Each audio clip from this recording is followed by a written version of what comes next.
ये छूटना नहीं चाहिए। मौका मिला है, इसको श्रवण करो, अपने जीवन में उतारो। महाराज, सामान की लिस्ट आप बनाते हो, सामग्री की लिस्ट आप बनाते हो।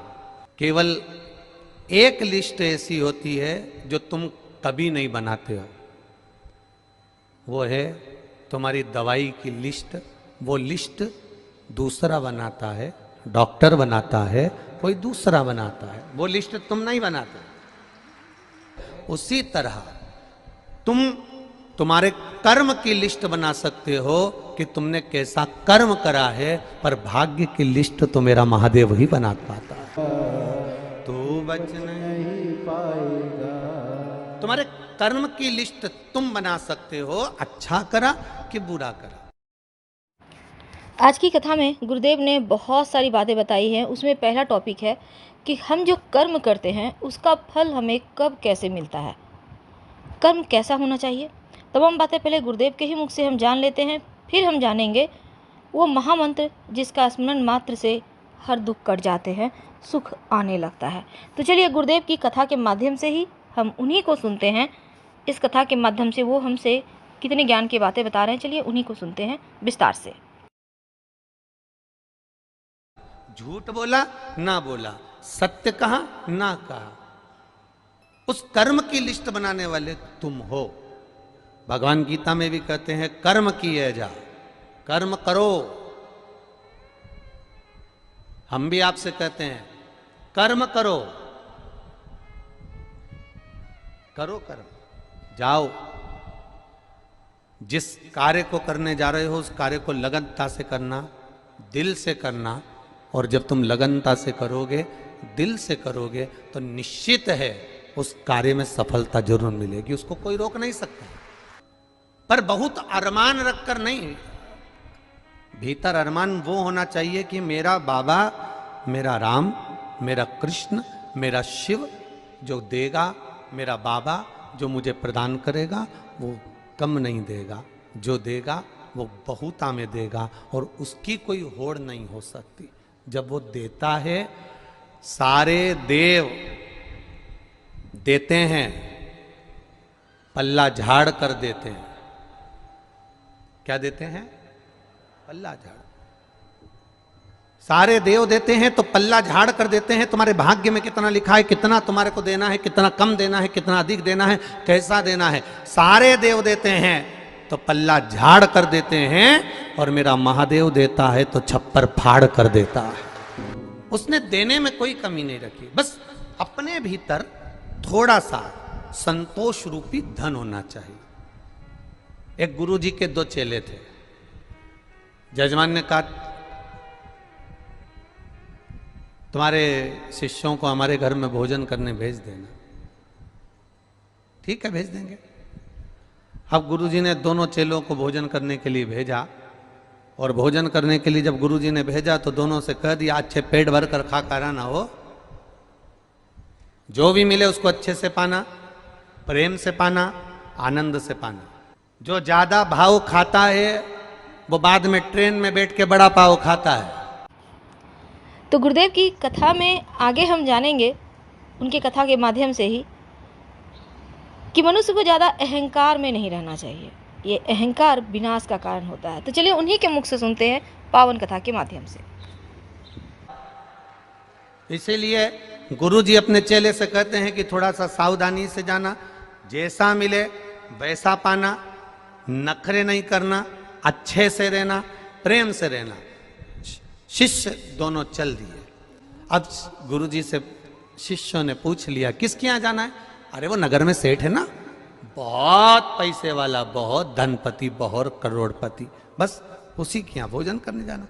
अब दोनों शिष्य चले और दोनों शिष्यों ने जाकर सुंदर भोजन प्रसादी ग्रहण करी। चांदी की थाली में भोजन आया, श्रीखंड आया, रबड़ी आई, रसगुल्ला आया, पूड़ी आई, सब्जी आई। इन दोनों ने खूब खाई। खाने के बाद सेठ जी आए और उन्होंने दोनों का तिलक करा, 2 रुपये उनको दिए। अब 2-2 रुपये उनको दिए। दोनों दोस्त जाने लगे, शिष्य जाने लगे। एक बड़ा खुश था, बड़ा प्रसन्न। एक की प्रसन्नता इतनी थी जिसका वर्णन नहीं, और दूसरा मुंह उतारा हुआ था, मुंह लटका हुआ था, लटका लटका मुंह भिन भिन कर रहा था।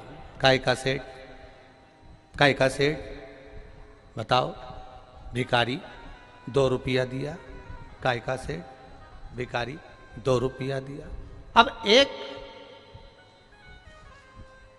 प्रसन्न है और एक का मुंह उतरा हुआ है। एक की प्रसन्नता है और एक का मुंह उतरा हुआ है। अब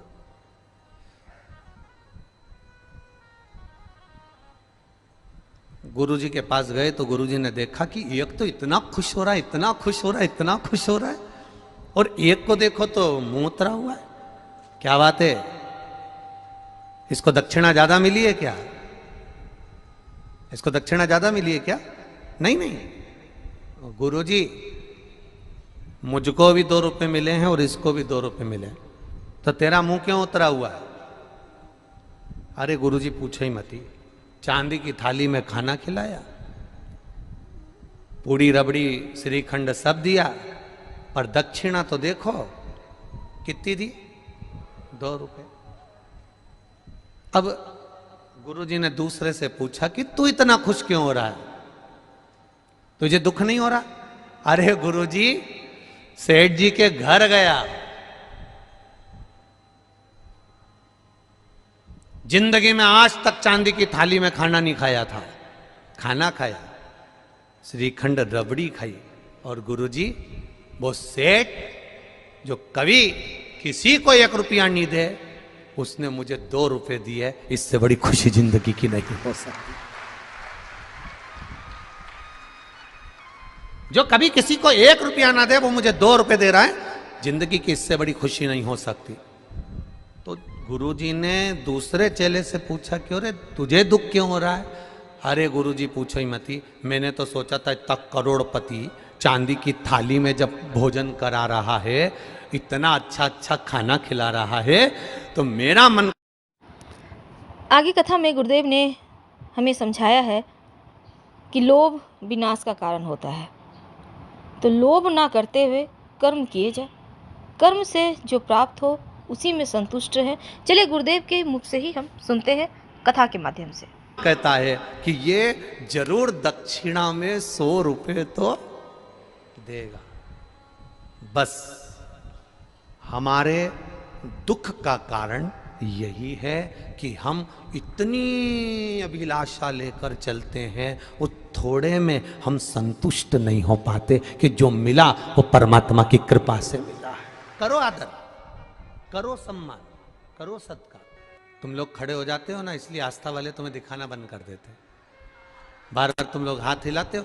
आप बैठे रहोगे अपनी जगह पर, कथा का रस तत्व ग्रहण करो कि टीवी की ओर देख रहे हो? आप लोग आनंद लो, कथा का रस तत्व ग्रहण करो। महाराज, संबंध एक है, वो माता पिता का संबंध है, और वो माता पिता का जो संबंध है बच्चों से, वो संबंध केवल एक बार रहता है, पुत्र का माता पिता के प्रति, बेटी का माता पिता के प्रति। बाकी का कोई संबंध बार बार नहीं होता, बार बार नहीं। विश्वास लेकर अगर कुबेरेश्वर धाम आए हो, भरोसा लेकर अगर कुबेरेश्वर धाम आए हो, और बाबा के चरणों में बैठकर अगर कथा सुन रहे हो, श्री शिवाय नमस्तुभ्यम कह रहे हो, तो ये भी विश्वास मानकर जाना कि वो तुम्हारा बैग नहीं खोलने देगा, 3 महीने में वापस बुला ही लेगा। माता पिता गर्मी की छुट्टी में अपने माता पिता के यहाँ ले जाते थे, दादा दादी के। बच्चा रोज हर गर्मी की छुट्टी में दादा दादी के यहाँ जाता था। बच्चा हर गर्मी की छुट्टी में दादा दादी के यहाँ पहुँचता था। अब बच्चा जब हर गर्मी की छुट्टी में दादा दादी के यहाँ पहुँचता, माता पिता के साथ बैठ कर जाता ट्रेन में, दादा दादी के यहाँ रुकता। समय बीतता गया, बच्चा थोड़ा बड़ा हो गया बच्चा। तो बच्चे ने कहा, पापा पिताजी अब की बार मैं अकेला चले जाऊंगा दादा दादी, अगर आपको छुट्टी नहीं मिल रही तो मैं चले जाता हूं, अकेला चले जाता हूं। अब बच्चे ने जिद करी तो पिताजी ने एक पर्ची लिखी और पर्ची लिखकर पिताजी ने उसकी जेब में डाल दी और उसको ट्रेन में बिठा दिया। ट्रेन में बिठाया, वो जाने लगा।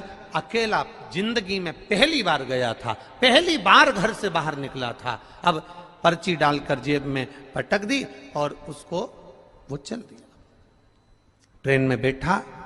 बेटा घबराना नहीं हो, चिंता मत करना हो, मजा आएगा, तेरे चाचा जी मिलेंगे, तेरे काका जी मिलेंगे, वो तुझको उतार लेंगे, तो टेंशन मत लेना। गुरुदेव ने आगे कथा में बताया है कि जब आप अकेले पड़ जाएं, जब मन में भय हो, जब लगे कि सहारा ना मिल रहा हो, तब आप कैसे इस भय से छुटकारा पा सकते हैं। तो चलिए उन्हीं के मुख से पावन कथा के माध्यम से सुनते हैं। बच्चा जा रहा है, उसको थोड़ा सा भय लगा। जैसे ही टीसी आया, चेकर आया और उसको भय लगा। जब उसको भय लगा तो उसने सोचा कि ना जाने पिताजी ने जेब में क्या रखा है, देखूं तो सही।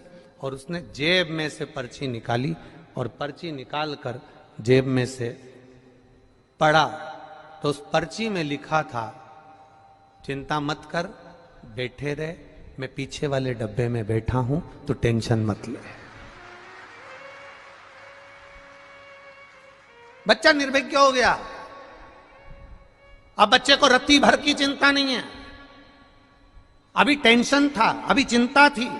पर्ची पढ़ी और पर्ची में लिखा था कि मैं पीछे वाले डब्बे में बैठा हूं, तो चिंता मत कर, तेरे पीछे ही बैठा हूं, तो चिंता मत कर, आराम से बैठे रहे, आराम से चलते रहे, आराम से दादा के घर जा, तो चिंता मत करना, मैं पीछे बैठा हूं, चिंता करने की जरूरत नहीं है। बस वो पर्ची कुबेरेश्वर धाम में प्राप्त होती है कि आप चिंता मत करना, मेरा महादेव तुम्हारे साथ पीछे पीछे चल रहा है।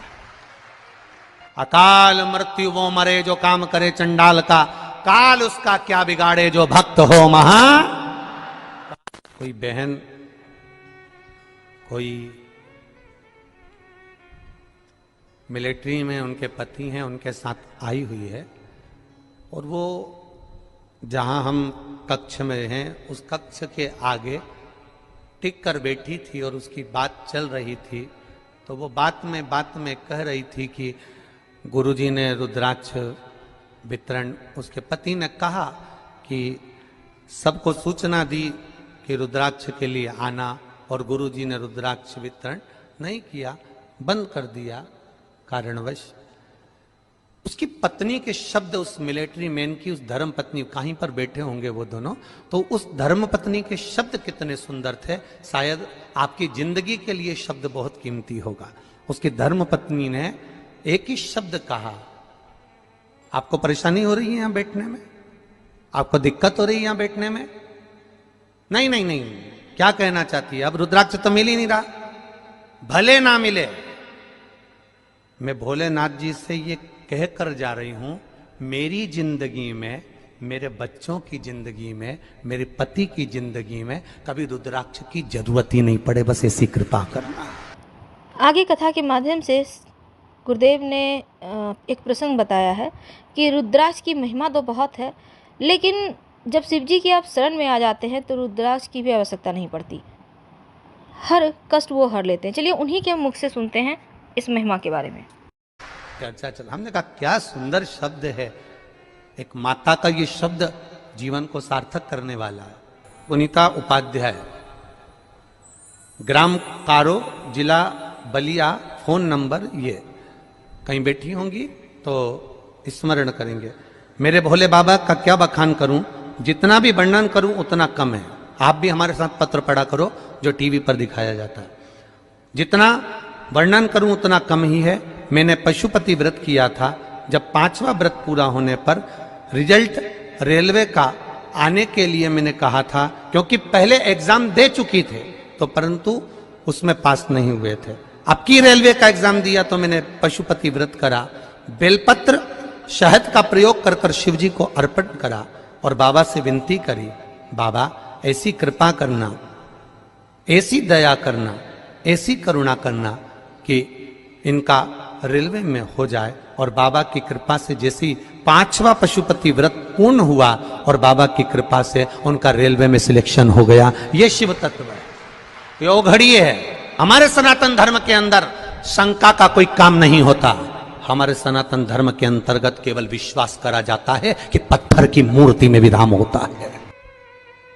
तुम्हारी कमाई के हिस्सेदार होते हैं तुम्हारी पत्नी, तुम्हारे घर के माता पिता, तुम्हारे भाई बंधु और तुम्हारे बच्चे तुम्हारी कमाई के हिस्सेदार होंगे। पर एक बात अपनी जिंदगी में उतार कर रखना, तुम्हारे कर्म के हिस्सेदार नहीं होंगे कि तूने कमाया कैसा था।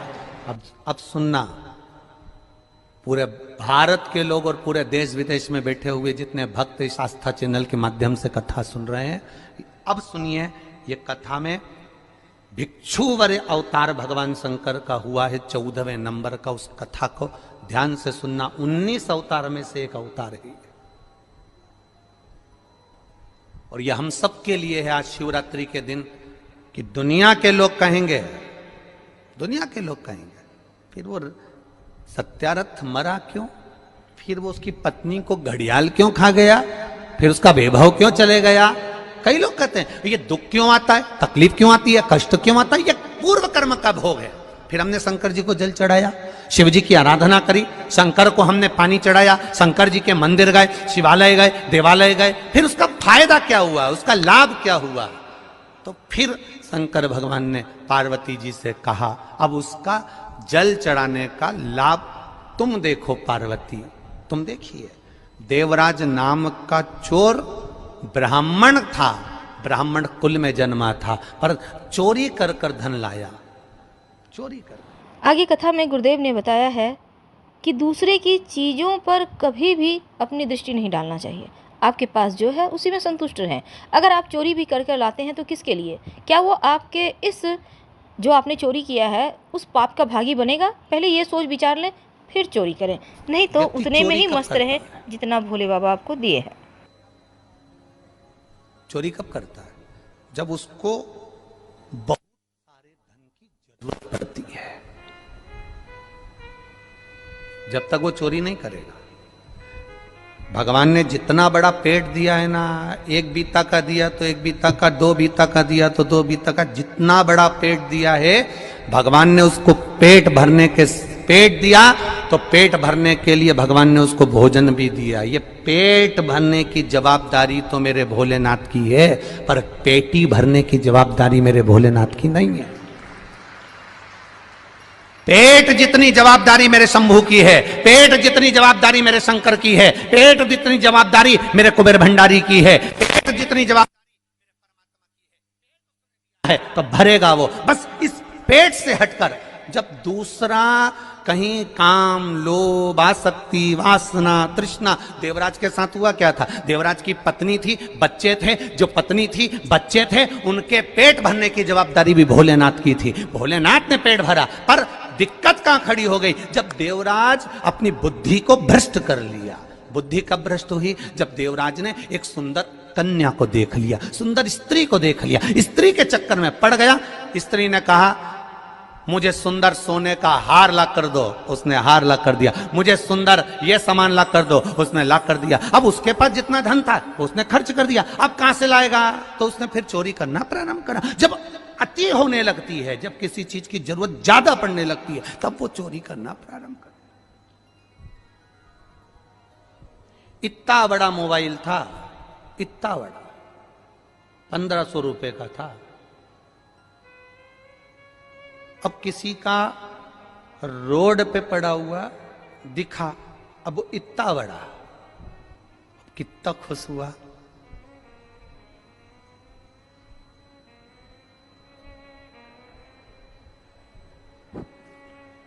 उठा लिया, आसक्ति बढ़ गई, लोभ बढ़ गया, ले गया, चले गया, बढ़ गया लोभ, ले गया वो। अब क्या कभी मोबाइल बेकार नहीं होगा? अरे बोलो तो जम के जरा जीजियो, नहीं होता क्या? कभी नहीं होता क्या? होता है। मालूम पड़े लेकर गया था, जेब में से गिर गया, स्किन टूट गई, बेकार हो गया, कितने दिन चलेगा। पर यदि वही मोबाइल जो मिला था और एक बार अनाउंस करवा देता कि साहब ये मोबाइल मिला है, जिसका भी हो, ये कलर है उसका, ये मोबाइल है उसका, नंबर बताकर वो मोबाइल लेकर चले जाए, अगर वो मोबाइल उस व्यक्ति तक वापस पहुंच जाता तो उसके हृदय से, दिल से जो आशीर्वाद निकलता, वो एक मोबाइल ये तो साधारण सा था, वो कटे हुए सेव फल का आ जाता, एप्पल का आ जाता, अगर केवल समर्पण का भाव जागृत हो जाता तो। समर्पण का भाव।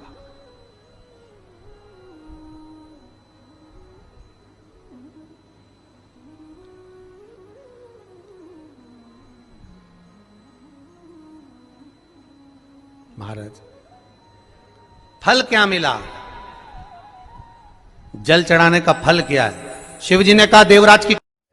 वीडियो पसंद आए तो प्लीज़ लाइक कीजिए, चैनल को सब्सक्राइब कीजिए, अपनों से शेयर कीजिए और कमेंट में हर हर महादेव जरूर लिखें। धन्यवाद।